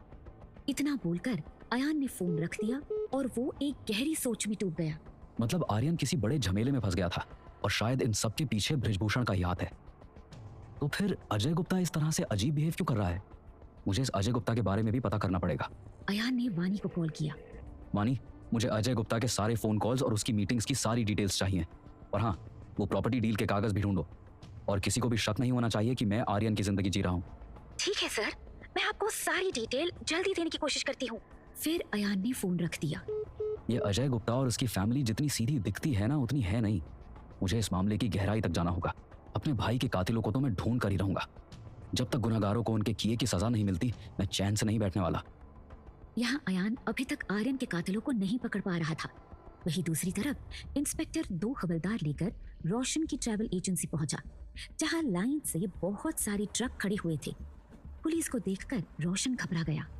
अरे इंस्पेक्टर साहब, आप यहाँ? जहाँ मुजरिम होगी वहाँ पुलिस भी तो होगी ना। अब तुम्हारी ट्रैवल एजेंसी में इतने बड़े लेवल का गैर कानूनी काम किया जा रहा है तो हमें तो आना ही पड़ेगा ना पूछताछ करने के लिए। इतना सुनते ही रोशन घबरा गया। अरे नहीं सर, ऐसा तो कुछ भी नहीं है। आपको कोई गलत जानकारी मिली होगी। इंस्पेक्टर ने गुस्से से आगे बढ़कर रोशन के गाल पर एक जोरदार थप्पड़ लगाया। कुछ याद आया या फिर तुम्हारी याददाश्त बढ़ाने के लिए और विटामिन की गोलियां खिलाओ? रोशन के हाथ पैर कांपने लगे। इंस्पेक्टर ने सच में बहुत जोर से चांटा लगाया था। वो जोर जोर से रोने लगा और हाथ जोड़कर नीचे बैठ गया। अरे इंस्पेक्टर साहब, आप मुझे क्यों मार रहे हो? मैंने कुछ गलत काम थोड़ी किया है। जो कस्टमर मुझे पैसे देते हैं मैं तो उसे अपना ट्रक दे देता हूँ। इंस्पेक्टर ने उसे उस ट्रक का नंबर दिखाया जिसे उन्होंने बीती रात पकड़ा था। तो चल अब ये बता कि तूने ये ट्रक किसे दिया था और इसके लिए तुझे कितने पैसे दिए थे इन्होंने? जल्दी बोल। उसका ट्रक का नंबर देखकर रोशन और ज्यादा डर गया और अपनी नजर इधर उधर करने लगा। ये देखकर इंस्पेक्टर उसे मारने के लिए फिर से आगे बढ़ा। अरे नहीं साहब, मत मारो मुझे। बताता हूँ, एक आदमी आया था, उसने अपने चेहरा ढका हुआ था। उसने ही मुझे डबल दाम देकर ट्रक किराए पर लिया था। मैं उसके बारे में और कुछ नहीं जानता हूँ, मुझे छोड़ दो साहब। इंस्पेक्टर को गुस्सा आ गया और उसने रोशन का कॉलर पकड़कर उठाया। याद तो तुझे करना ही पड़ेगा। याद करके बताओ उस आदमी के बारे में कुछ अलग था? रोशन ने अपने दिमाग पर बहुत जोर डाला। तभी उसे एक बात याद आई। हाँ इंस्पेक्टर साहब, एक चीज याद आई। वो आदमी बार बार अपनी गर्दन को खुजा रहा था। उसके गर्दन पर कुछ अजीब सा निशान बना हुआ था, जैसे उसे किसी चीज की एलर्जी हुई हो। ठीक है, ये शहर छोड़कर जाना मत और अगली बार से जिसे भी अपना ट्रक भाड़े में देगा उसकी सारी जानकारी और फोटो अपने पास रखना, समझा? रोशन ने डर के मारे अपनी गर्दन हिला दी और इंस्पेक्टर वहां से निकल गया। वहीं अपने कमरे में खड़े अजय ने अपना फोन निकालकर एक नंबर लगाया। कहाँ हो तुम मयंक? मुझे तुमसे अभी मिलना है। जल्दी से पास वाले पार्क के पीछे की तरफ आ जाओ, जहाँ सब कुछ हाथ से निकल रहा है। Okay sir. अजय गुप्ता ने फोन रखा और तुरंत उस पार्क की तरफ निकल गया। उस वक्त सुमन भी अपने कमरे में थी, इसलिए किसी ने उसे नहीं देखा। अजय पार्क में खड़ा बेचैनी से इधर उधर देख रहा था। उसे इंतजार का एक एक पल भारी पड़ रहा था। अचानक किसी ने पीछे से आकर उसके कंधे पर हाथ रखा और अजय गुप्ता हड़बड़ा गया। कौन? तभी मयंक उसके सामने आया। सॉरी सर, मेरा आपको डराने का इरादा नहीं था। हाँ, गायब थे तुम। तुमसे एक काम भी ठीक से नहीं हो पाता है ना।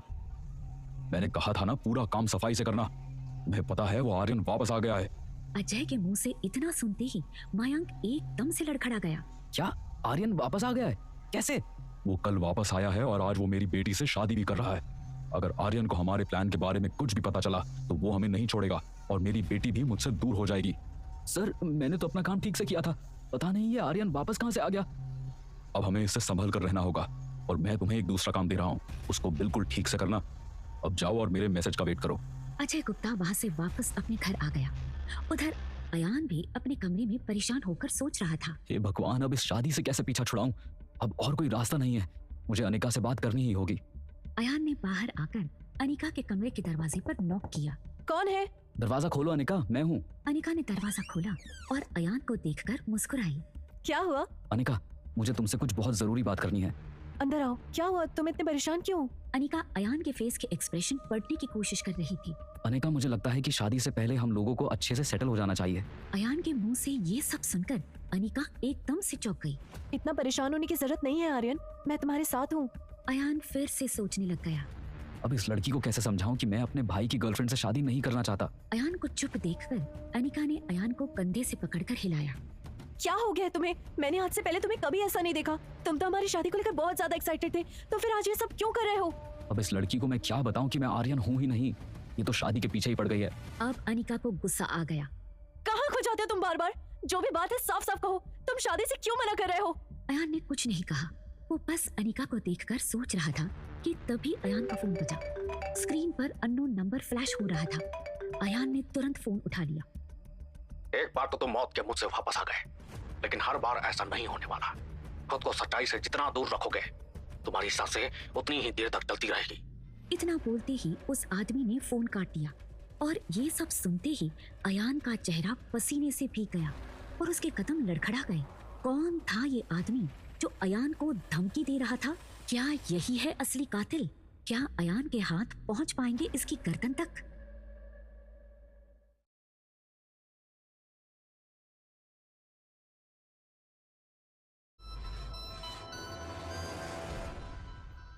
अयान की हालत देखकर अनिका ने उसे जोर से हिलाया। क्या हुआ अयान? किसका फोन था जिस वजह से तुम इतने परेशान हो? एटलीस्ट तुम उसे शेयर तो कर ही सकते हो कि तुम्हारी प्रॉब्लम क्या है। अनिका की आवाज सुनकर अयान होश में वापस आया और उसने नजर उठाकर अनिका की तरफ देखा। नहीं, ऐसी कोई बात नहीं है, वो मेरे एक दोस्त का फोन था। उसने बताया कि हमारे एक बेस्ट फ्रेंड का एक्सीडेंट हो गया है, बस इसीलिए परेशान हूँ। टेंशन लेने की जरूरत नहीं है। इतना सुनते ही अनिका के फेस पर एक मिस्टीरियस स्माइल आ गई, जैसे कि वो जानती थी कि अयान झूठ बोल रहा है। इतना तो मुझे पता है कि तुम सच में परेशान हो, और कहीं तुम्हारे इस बेस्ट फ्रेंड का नाम अयान कपूर तो नहीं है? इतना सुनते ही अयान को एक और झटका लगा और उसने हैरानी से अनिका की तरफ देखा। क्या कहना चाहती हो तुम? मैं कुछ समझा नहीं। मैंने साफ साफ बोला है कि तुम आर्यन नहीं हो। मैं जानती हूँ तुम्हारा नाम अयान कपूर है, business tycoon Ayaan Kapoor, Kapoor industries, right? Ayaan एकदम से हड़बड़ा गया। ये तुम क्या कह रही हो? पागल हो गई हो क्या? अनिका कुछ कहती तभी सुमन ने बाहर से दरवाजा खटखटाया। दरवाजा खोलो अनिका, क्या तुम तैयार हो? हमें शॉपिंग पर जाना था। नहीं मॉम, थोड़ा टाइम लगेगा। अयान अभी भी खुद को संभालने की कोशिश कर रहा था। उसे यकीन नहीं हुआ कि अनिका ऐसा कुछ कह रही है। उसने हैरानी से अनिका की तरफ देखा। तुमने अभी अभी क्या कहा? तुमने बिल्कुल सही सुना अयान। मुझे पता है कि आर्यन की मौत हो चुकी है और तुम असली आर्यन नहीं हो। अनिका, मैं जानना चाहता हूँ कि तुमने कैसे पहचाना कि मैं आर्यन नहीं हूँ? क्योंकि आर्यन कभी भी शादी से भागने की बात नहीं करता।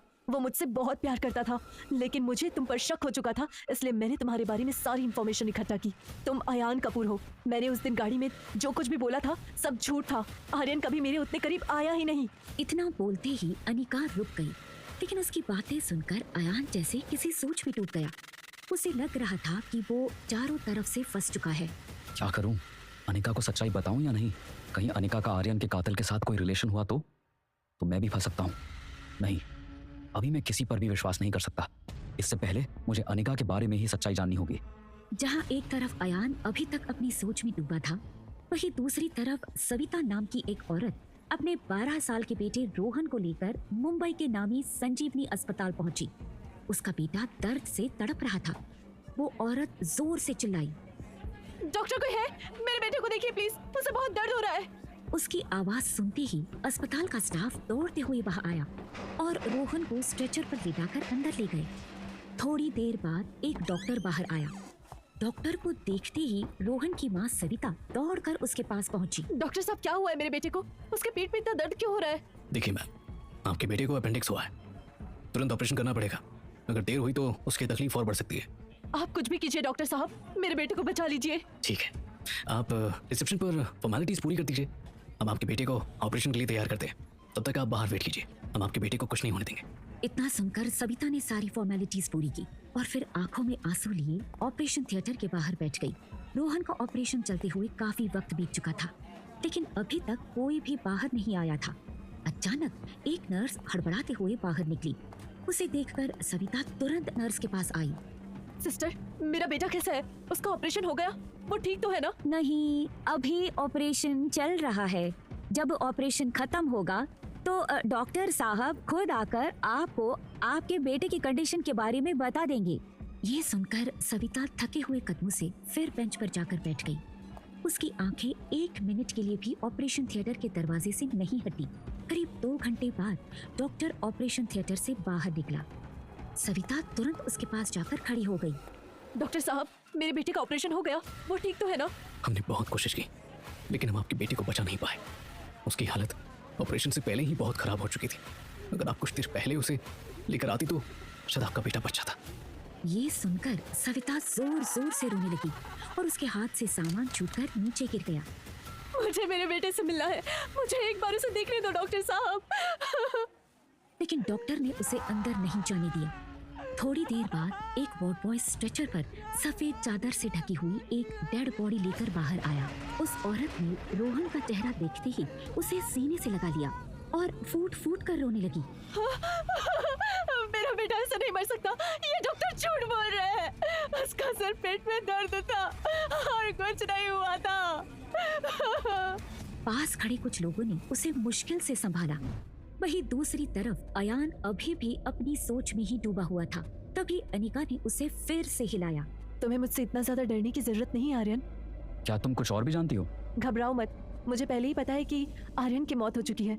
मैंने जिस दिन तुम्हें पहली बार देखा था, मुझे उस दिन से ही पता था कि तुम आर्यन नहीं हो। मैं खुद आर्यन के कातिल को ढूंढ रही थी। तुम सब कुछ कैसे जानती हो अनिका? क्योंकि मैं एक रिपोर्टर हूँ और मैं एक मर्डर केस पर काम कर रही थी, जिसके चलते मैं आर्यन से मिली थी और उसके बाद आर्यन की मौत हो गई।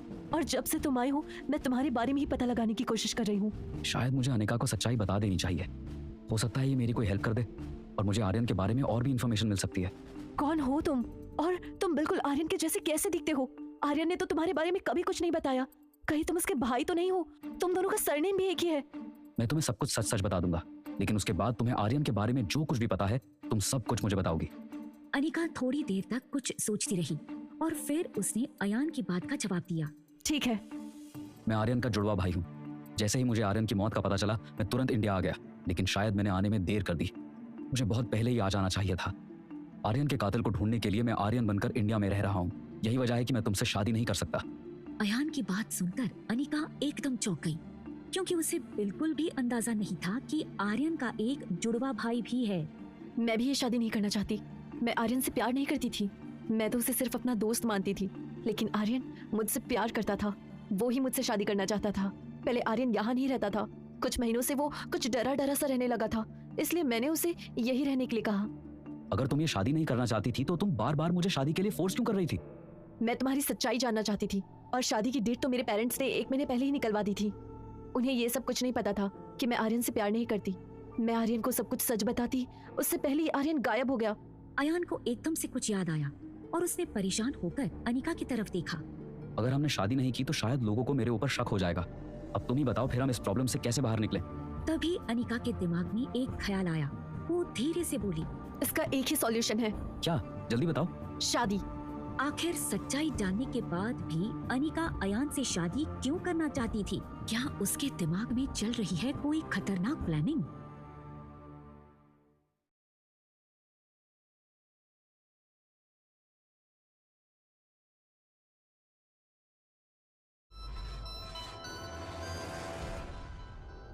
अनिका के मुंह से फिर से शादी का नाम सुनकर अयान के होश उड़ गए और उसके मन में ना जाने क्या क्या ख्याल आने लग गए।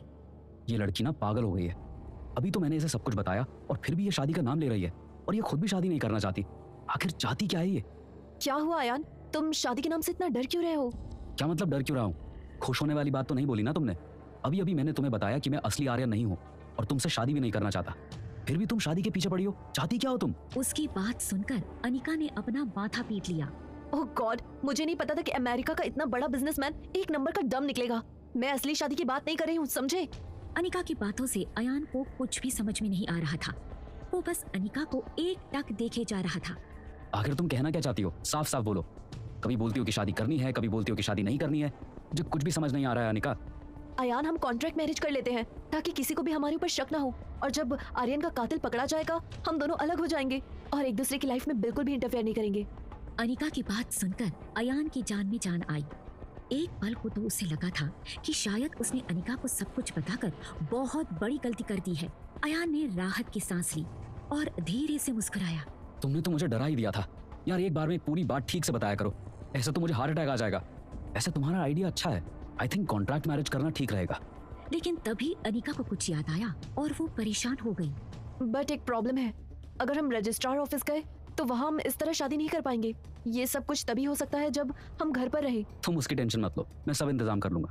इतना बोलकर अयान रेडी होने के लिए अपने रूम में गया और वहाँ जाते ही उसने सबसे पहले वानी को कॉल किया। वानी, मेरे और अनिका की कॉन्ट्रैक्ट मैरिज के पेपर्स तैयार करवाओ जल्दी। सर, आप अनिका से शादी कर रहे हैं? वो तो आर्यन सर की गर्लफ्रेंड थी ना? हाँ, मैंने अनिका को सारी सच्चाई बता दी है। अनिका एक रिपोर्टर है और वो खुद आर्यन के मर्डर केस की इन्वेस्टिगेशन कर रही है। वो इस केस में हमारी हेल्प कर सकती है। तुम जल्द से जल्द पेपर्स तैयार करवाओ। और हाँ, तुम्हें अजय गुप्ता और ब्रिजभूषण के बारे में कोई इन्फॉर्मेशन मिली? नहीं सर, अभी तक और कुछ पता नहीं चला। हम पूरी कोशिश कर रहे हैं। थोड़ी देर बाद अयान और अनिका तैयार होकर बाहर आ गए, जहाँ सुमन और बाकी सभी लोग उन दोनों का वेट कर रही थी। मॉम, हम दोनों ने डिसाइड किया है कि हम दोनों अभी इस शादी को ऑफिशियल नहीं करेंगे। इतना सुनते ही अनिका की मॉम सुमन को बहुत ज्यादा गुस्सा आ गया। अनिका, दिमाग खराब हो गया तुम्हारा? ये तुम क्या कह रही हो? शादी ब्याह क्या बच्चों का खेल है? पहले तो तुमने इस यूजलेस लड़के को अपनी लाइफ पार्टनर के तौर पर चुन लिया और अब बोल रही हो कि शादी करने के बाद में तुम लोग इसे अनाउंस नहीं करोगे? पागल हो गई हो? आप उसकी टेंशन मत लीजिए, मैं सब संभाल लूंगा। तुम दोनों को जैसा ठीक लगता है वैसा करो। पता नहीं मेरी बेटी को भी इस लड़के में क्या पसंद आया, लेकिन उससे पहले मुझे तुमसे कुछ बात करनी है। अनिका, मेरे साथ मेरे रूम में आओ। सुमन अनिका को लेकर रूम में चली गई। अजय गुप्ता, जो काफी देर से ये सब कुछ सुन रहा था, अचानक उसका फोन बजा और वो उस नंबर को देखकर थोड़ा सा घबरा गया। वो फोन पिक करने के लिए तुरंत अपने रूम में गया। अयान भी सबसे नजर बचाकर तुरंत अजय गुप्ता के पीछे चला गया। अपने रूम में जाकर जैसे ही अजय ने फोन उठाया, दूसरी तरफ से एक रौबदार आवाज आई। तो मुझे पैसे कब देगा? मैंने तुझे लास्ट वार्निंग दी थी, अगर तूने इस बार भी पैसे नहीं दिए तो मैं तुझे नहीं छोड़ूंगा, समझा?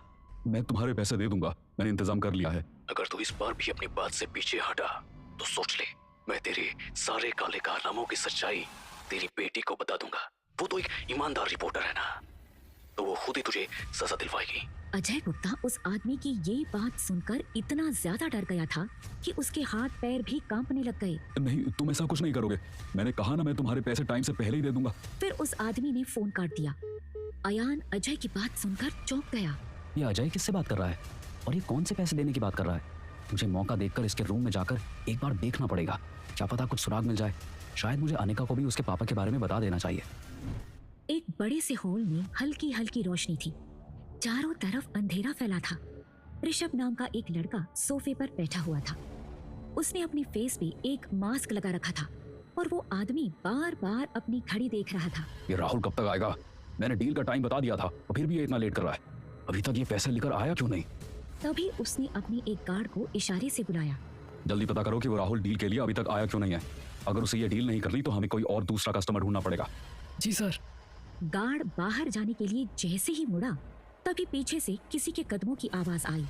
उन दोनों ने जैसे ही दरवाजे की तरफ देखा, वहाँ से उन्हें राहुल अंदर की तरफ आता नजर आया। उसके हाथ में एक पैसों से भरा बड़ा सा बैग था। ये रहा तुम्हारा माल, पूरे 5 करोड़ जैसे तय हुआ था। तभी ऋषभ ने बैग को खोलकर अंदर रखी रकम देखी और सिर हिलाया। फिर उसने राहुल को एक बड़ा सा बॉक्स पकड़ा दिया। ध्यान रहे, इस डील के बारे में किसी को भी खबर नहीं होनी चाहिए। राहुल ने मुस्कुराते हुए बॉक्स को पकड़ लिया। आप फिक्र मत कीजिए, इस बारे में किसी को कुछ नहीं पता चलेगा। काम हो गया समझिए। शायद हमें जल्द ही एक और डील करनी पड़े, क्योंकि मालिक को एक और माल का बॉक्स चाहिए।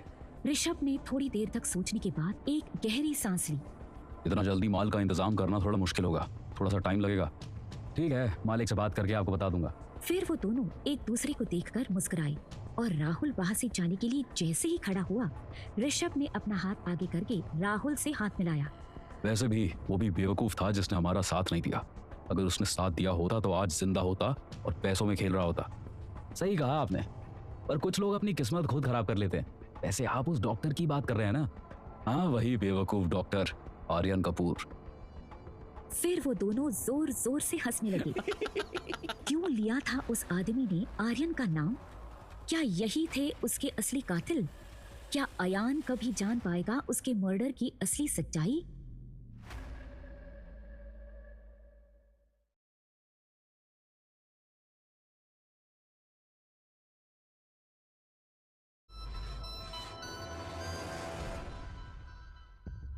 अनिका की माँ सुमन ने उसे बहुत समझाया कि वो आर्यन से शादी ना करे, लेकिन अनिका अपनी जिद पर अड़ी रही। थक कर सुमन ने उसकी बात मान ली। थोड़ी देर में वानी और समर एडवोकेट और रजिस्ट्रार के गेटअप में अनिका के घर पहुंच गए। उन्हें देखकर सुमन और अजय दोनों ही हैरान थे। अयान समझ गया कि उन लोगों को उसके ऊपर शक हो सकता है, इसलिए उसने पहले ही सब बातें क्लियर कर दी। ये मेरा फ्रेंड है और ये इसकी गर्लफ्रेंड है। ये दोनों ही मेरी हेल्प करने के लिए रेडी हो गए, इसलिए मैरिज के पेपर्स लेकर ये घर पर ही आ गए। अब सुमन और अजय ने कुछ भी नहीं कहा और उन दोनों की शादी हो गई। कुछ दिन ऐसे ही बीत गए। अनिका और अयान आर्यन के कातिलों को ढूंढने के लिए एक एक कड़ी जोड़ रहे थे। अचानक अयान को कुछ याद आया। ये बात मेरे दिमाग में पहले क्यों नहीं आई? मुझे एक बार अनिका के साथ उस हॉस्पिटल में जाना चाहिए जहाँ पर आर्यन जॉब करता था। अयान ने अनिका को भी अपने प्लान के बारे में बताया और वो दोनों थोड़ी ही देर बाद अस्पताल के लिए निकल गए। तभी अनिका ने अयान की तरफ देखा। अयान देखो, आर्यन एक काबिल डॉक्टर था और डॉक्टर की बहुत रिस्पॉन्सिबिलिटीज होती है। मुझे डर है कि अगर तुम वहाँ ऐसे डॉक्टर बनकर जाओगे तो पकड़े जा सकते हो। ये डर तो अयान के मन में भी था, इसलिए वो इस प्रॉब्लम से निकलने का कोई तरीका सोच रहा था। अचानक उसे एक आइडिया आया। एक सोल्यूशन है अनिका, क्यों ना मैं रिजाइन कर दूं, फिर मुझे ये जॉब ही नहीं करनी पड़ेगी। तभी अयान के पास वानी का मैसेज आया। सर, हमें अभी अभी पता चला है कि ब्रिजभूषण नाम के आदमी के ऊपर 50 करोड़ रुपए का कर्जा है और आर्यन सर ने जिस प्रॉपर्टी के पेपर्स पर साइन किए थे वो प्रॉपर्टी के पेपर्स भी मिल गए हैं। वो प्रॉपर्टी मुंबई में शांति निवास के नाम से है। अयान वानी का मैसेज पढ़कर एकदम से चौंक गया। शांति निवास, ये नाम कुछ सुना सुना सा लगता है, मुझे कुछ याद क्यों नहीं आ रहा है? तभी अनिका बीच में बोल पड़ी। शांति निवास, ये नाम तो मैंने आर्यन के मुंह से भी सुना है, लेकिन उसने मुझे कभी इस बारे में ज्यादा कुछ नहीं बताया। अयान ने वानी को उस मैसेज का रिप्लाई किया। वानी, मुझे इस घर की लोकेशन और एड्रेस दो जल्द से जल्द। अयान को लगा कि उसे अजय गुप्ता के बारे में अनिका से बात करनी चाहिए। अनिका, मुझे तुम्हारे पापा के ऊपर शक है, क्योंकि जब मैं आया था वो मुझे देखकर थोड़े डर से गए थे। जरूर उनका भी कोई बहुत बड़ा राज छुपा है। मुझे लगता है कि आर्यन के मर्डर में उनका हाथ हो सकता है। नहीं, मेरे पापा ऐसा नहीं कर सकते। अनिका, अगर तुम्हें मुझ पर भरोसा नहीं है ना, तो खुद अपने पापा की बातों और हरकतों को गौर से देखो। जो भी हो रहा है वो तुम्हारी आंखों के सामने है। मैंने उन्हें किसी से बात करते हुए सुना था, वो कुछ पैसों के बारे में बात कर रहे थे। अयान, तुम मेरे पापा को गलत समझ रहे हो, वो वैसे इंसान नहीं है। लेकिन हमें उनके ऊपर नजर रखनी चाहिए। अयान के मुंह से अपने पापा के बारे में ये सब सुनना अनिका को बिल्कुल भी अच्छा नहीं लग रहा था। अनिका और अयान दोनों ही अपनी अपनी सोच में डूबे हुए थे और थोड़ी देर बाद वो दोनों संजीवनी हॉस्पिटल पहुंच गए। अंदर पहुंचते ही रिसेप्शन पर बैठी रश्मि नाम की लड़की अयान को देखकर खुश हो गई। अरे वाह आर्यन सर, आप आ गए। इतने दिनों से आप कहाँ थे? पूरा स्टाफ आपके बारे में पूछ रहा था और आपके बहुत सारे पेशेंट भी आपके आने का वेट कर रहे हैं। वो मैं किसी जरूरी काम से बाहर गया था, कल ही वापस आया हूँ। ठीक है सर, आप अपनी ड्यूटी कब से ज्वाइन कर रहे हैं? नहीं, मैं ड्यूटी ज्वाइन करने नहीं आया हूँ, मैं तो रेजिग्नेशन देने आया हूँ। लेकिन क्यों सर? आप इतने अच्छे डॉक्टर हैं, आप यहाँ से गए तो आपके पेशेंट्स का क्या होगा? कुछ पर्सनल प्रॉब्लम्स हैं जिनके बारे में मैं नहीं बता सकता। सर अपने ऑफिस में हैं। यहाँ आने से पहले ही अयान ने अस्पताल के बारे में सब कुछ पता कर लिया था। रश्मि ने हॉस्पिटल के मालिक कल्याण अवस्थी को फोन मिलाया। सर, वो आर्यन सर वापस आ गए हैं, वो आपसे मिलना चाहते हैं। क्या मैं उन्हें आपके कैबिन में भेज दूं? हाँ, भेज दो। फोन रखते ही रश्मि ने उन दोनों को कल्याण के ऑफिस की तरफ भेज दिया। अयान ने उसके केबिन के बाहर पहुंचकर नॉक किया। कम इन। जैसे ही अयान अंदर गया, कल्याण उसे देखकर एकदम से नाराज हो गया। तुम वापस कैसे आ गए? मेरा मतलब है कि तुम बिना बताए कहाँ गायब हो गए थे? अयान कपूर, तुम्हें पता है कि यहाँ तुम्हारे पीछे पेशेंट को संभालना कितना मुश्किल हो गया था? सर, वो मुझे किसी काम से बाहर जाना पड़ा था, मैं कल ही वापस आया हूँ। लेकिन सर, मैं ये जॉब अब कंटिन्यू नहीं कर सकता। मैं तो आपको रेजिग्नेशन देने आया हूँ। रिजाइन के नाम से कल्याण एकदम से चौंक गया और उसके चेहरे के हाव भाव बदल गए, क्योंकि उसके हॉस्पिटल का इतना होनहार डॉक्टर एकदम से रिजाइन दे रहा था। उसने अयान के हाथ से रिजाइन एप्लीकेशन लेकर उसे फाड़ दिया। मिस्टर अयान कपूर, आप ऐसे रिजाइन नहीं दे सकते। मैं आपके रिजाइन को एक्सेप्ट नहीं करूंगा। आपको कल से ड्यूटी ज्वाइन करनी होगी। अब आप जाइए यहाँ से। फिर अयान और अनिका हॉस्पिटल से बाहर आ गए। वहीं दूसरी तरफ ऋषभ सोफे पर बैठा था, जिसने राहुल के साथ डील की थी। वो आदमी डर के मारे कांप रहा था और उसके माथे से पसीना टपक रहा था। तभी उसका फोन बजा और उसने कांपते हाथों से फोन उठाया। क्या तुम्हें पता है सुमित, आर्यन कपूर जिंदा है और वो वापस आ गया है। क्या? ये क्या कह रहे हो तुम? ऐसे कैसे हो सकता है? वो वापस कैसे आ सकता है? वो तो मर गया था ना। तुम्हें जरूर कोई गलतफहमी हुई है। दिमाग खराब है तुम्हारा। मैंने उसे आज अपनी आंखों से देखा है। अब वो हम सबको नहीं छोड़ेगा। उसे सब कुछ पता है। अगर उसने पुलिस में सब कुछ बता दिया ना, हम सबके सब मरेंगे। जल्दी उसका कुछ ना कुछ करना होगा। फिर सुमित ने फोन काट दिया अयान और अनिका वहां से वापस घर चले गए। वो दोनों कमरे में बैठे हुए बात कर रहे थे। तभी अचानक लाइट चली गई और पूरे घर में अंधेरा हो गया। अयान, ये लाइट कैसे चली गई? इन्वर्टर क्यों नहीं चला? अयान ने जल्दी से अपनी जेब से फोन निकाला और टॉर्च ऑन की। तभी बाहर से हल्की सी सरसराहट की आवाज आई। कौन है वहाँ? जब उसे कोई जवाब नहीं मिला तो वो धीरे धीरे दरवाजे की तरफ बढ़ा और अचानक उसे किसी की परछाई दिखाई दी। कौन हो तुम? बाहर आओ। तभी खिड़की से एक काला साया तेजी से निकलकर बाहर भागा। अयान, ये क्या था? कोई हमें देख रहा था। हमें बहुत संभल कर रहना होगा अनिका। अगले दिन अयान और अनिका ने अपनी इन्वेस्टिगेशन को और आगे बढ़ाने का फैसला किया। वो दोनों अजय गुप्ता के पुराने बिजनेस रिकॉर्ड्स को खंगालने का प्लान बना रहे थे। हमें पता लगाना होगा कि तुम्हारे पापा का किसके साथ रिलेशन है। शायद इससे हमें कोई बड़ा सुराग मिल जाए। अनिका अभी भी अपने पापा को दोषी मानने को तैयार नहीं थी, लेकिन वो अयान का साथ दे रही थी। अगर मेरे पापा इस साजिश में शामिल हैं, तो मैं खुद उन्हें सजा दिलवाऊंगी। तभी अयान के दिमाग में एक और बात आई। मैं भी कितना डफर हूँ। मैंने ये पहले क्यों नहीं सोचा कि एक आदमी है जिसकी हम हेल्प ले सकते हैं। कौन? अयान ने अपना फोन निकालकर एक आदमी को फोन किया। उधर से भी फोन तुरंत पिक हो गया। हेलो रवि अंकल, कैसे हैं आप? मुझे आपकी मदद की जरूरत है। प्लीज आप यहाँ आ जाइए। कौन है रवि जिसे अयान ने फोन किया था? क्या अजय गुप्ता ही है असली मास्टरमाइंड?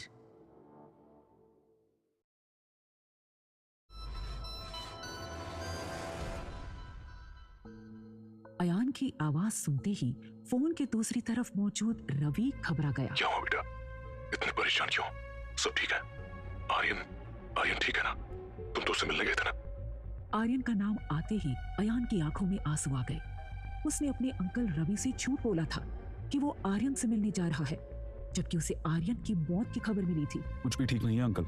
हमारा आर्यन अब हम सबको छोड़कर जा चुका है। किसी ने उसे मार डाला। ये सुनते ही रवि के कदम लड़खड़ा गए और उसकी आंखें गुस्से से लाल हो उठी। जिसने भी हमारे आर्यन के साथ ये सब किया है, उसने अपनी मौत को बुलाया है। आर्यन, मैं आ रहा हूँ इंडिया और अपने आर्यन के एक भी गुनहगार को जिंदा नहीं छोड़ूंगा। इतना बोलकर रवि ने फोन रख दिया। अनिका तो हैरानी से अयान को देख रही थी। ये रवि अंकल कौन है अयान? ये समझ लो कि वो मेरे लिए माँ बाप दोस्त सब कुछ है। अगर वो नहीं होते तो मैं भी नहीं होता। मैं जो कुछ भी हूँ उन्हीं की वजह से हूँ।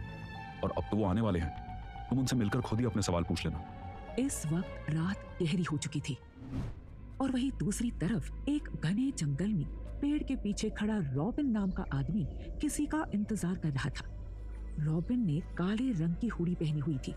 उसके चेहरे पर घबराहट और बेचैनी थी। तभी जंगल के दूसरी तरफ से एक बंटी नाम का आदमी उसके पास आया। वहां आकर बंटी धीरे से फुसफुसाया। काम हो गया? नहीं, अभी तक तो कोई भी नहीं आया। थोड़ी देर बाद वहां किसी के कदमों की आवाज आई। रमेश नाम का एक आदमी उस जंगल में इधर उधर कुछ ढूंढ रहा था। उस आदमी को इस बात की भनक तक नहीं लगी कि रॉबिन उसे शिद्दत से घूर रहा था। मुझे जल्दी से लकड़ी काट कर निकल जाना चाहिए। अगर पुलिस वाले को पता चल गया तो वो मुझे पकड़ लेंगे। उस आदमी को देखकर रॉबिन ने अपने साथी बंटी की तरफ इशारा किया। बंटी धीरे धीरे आगे बढ़ा और उसने मौका देखते ही रमेश को पकड़ लिया। छोड़ दो साहब, मैंने कुछ नहीं किया। मैं तो बहुत गरीब हूँ, बस थोड़ी सी लकड़ियाँ चुराने आया था। अपना मुंह बंद रख, ज्यादा हल्ला मचाने की जरूरत नहीं है। बंटी ने अपनी जेब से एक रुमाल निकालकर रमेश के मुंह पर रख दिया और रमेश बेहोश हो गया। फिर वो दोनों रमेश को उठाकर जंगल के अंदर की तरफ लेकर चले गए। उधर अनिका और अयान हॉस्पिटल से गाड़ी में बैठकर निकल चुके थे, लेकिन अयान बहुत ज्यादा परेशान था। अनिका, मैं इस प्रॉब्लम से कैसे बाहर निकलूं? मैं हॉस्पिटल में डॉक्टर बनकर कैसे रहूंगा? मुझे तो कुछ भी नहीं पता। अनिका से बात करते करते अयान का ध्यान बाहर की तरफ साइड मिरर में गया। अयान बहुत देर से नोटिस कर रहा था कि एक काली गाड़ी उनका पीछा कर रही है। ये देखकर अयान ने अपनी गाड़ी की स्पीड और ज्यादा बढ़ा दी। क्या हुआ अयान? आराम से चलो, इतनी स्पीड में क्यों चल रहे हो? अनिका, पीछे देखो, ब्लैक कलर की गाड़ी में कोई हमारा पीछा कर रहा है। तभी अनिका ने पीछे मुड़कर देखा और वो बहुत ज्यादा डर गई। अयान, मुझे लगता है कि किसी को तुम्हारे ऊपर शक हो गया है, लेकिन अब हम क्या करें? अयान बहुत ज्यादा तेज स्पीड में चला रहा था और वो गाड़ी भी उनका पीछा कर रही थी। उनको समझ नहीं आ रहा था कि अब वो क्या करे। तभी उसने एक राइट टर्न लेकर फिर लेफ्ट टर्न लिया। तेज स्पीड की वजह से उन दोनों की गाड़ी एक पेड़ में जाकर लगी। वो काली गाड़ी ये देखकर वहां से चली गई। इस एक्सीडेंट की वजह से अयान के सर और हाथ में थोड़ी सी लगी, लेकिन अनिका बाल बाल बच गई। तुम ठीक हो अयान? तुम्हें कुछ हुआ तो नहीं? चोट तो नहीं लगी है? नहीं, मैं ठीक हूँ, थोड़ी सी चोट लगी है बस। लेकिन कौन है जो हमारा पीछा कर रहा है? अयान की गाड़ी आगे से बिल्कुल टूट चुकी थी। अयान ने तुरंत वानी को कॉल करके अपनी लोकेशन भेजकर एक दूसरी गाड़ी मंगवा ली। तभी अनिका के दिमाग में एक आइडिया आया और वो खुश हो गई। अयान ने हैरानी से अनिका को देखा। यहाँ हमारा एक्सीडेंट हो गया है और तुम खुश हो रही हो? दिमाग खराब है क्या तुम्हारा? मुझे तुम्हारी प्रॉब्लम का सॉल्यूशन मिल गया। क्या? अयान, हम एक काम कर सकते हैं, तुम अपने हाथ में नकली प्लास्टर बनवा लो, तो फिर तुम हॉस्पिटल के काम से भी बच जाओगी। एक अंधेरे कमरे में हल्की रोशनी चल रही थी। कमरे में रमेश बंधा पड़ा था। उसकी आंखों पर पट्टी थी और उसके हाथ पैर रस्सियों से कस कर बांधे गए थे। कौन हो तुम लोग? मुझे क्यों पकड़ा है? तभी दरवाजे से वही आदमी अंदर आया जो जंगल में खड़ा था। उसके चेहरे पर एक अलग ही मुस्कुराहट नजर आ रही थी। देख, तेरे को बस चुपचाप रहना पड़ेगा, वरना अंजाम बहुत बुरा होगा। प्लीज मुझे जाने दो, मैंने कुछ नहीं किया। तभी रॉबिन के पास एक फोन आया। उधर से ऋषभ की कड़क आवाज आई। शाबाश, उसे भी यहीं रखो, जब तक मैं ऑर्डर ना दूं उसे कोई नुकसान मत पहुंचाना। अगर पुलिस वालों को पता चल गया तो वो मुझे पकड़ लेंगे। किसी को कुछ पता नहीं चलेगा, तुम टेंशन मत लो, अपने काम पर ध्यान दो और इस आदमी को अंदर लेकर जाओ और अपना काम पूरा करो। तुम सबको यहाँ से 1 घंटे के अंदर वापस निकलना है। रमेश उन दोनों की बातें सुनकर बहुत ज्यादा घबरा चुका था और जोर जोर से चिल्ला रहा था। रॉबिन और बंटी उसे जबरदस्ती अंदर लेकर चले गए। करीब 1 घंटे के बाद बंटी ने घबराकर उस आदमी को फोन लगाया। साहब, वो आदमी तो मर गया, अब हम उसका क्या करें? तुम लोगों से एक काम ढंग से नहीं होता है, क्या करना है? अब उसकी लाश को जंगल में ही कहीं पर ठिकाने लगाओ।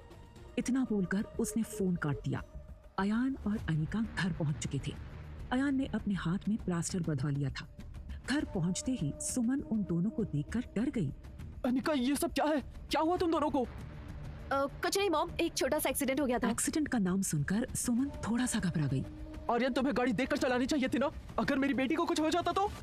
मॉम, आपको हमेशा आर्यन की गलती नजर आती है।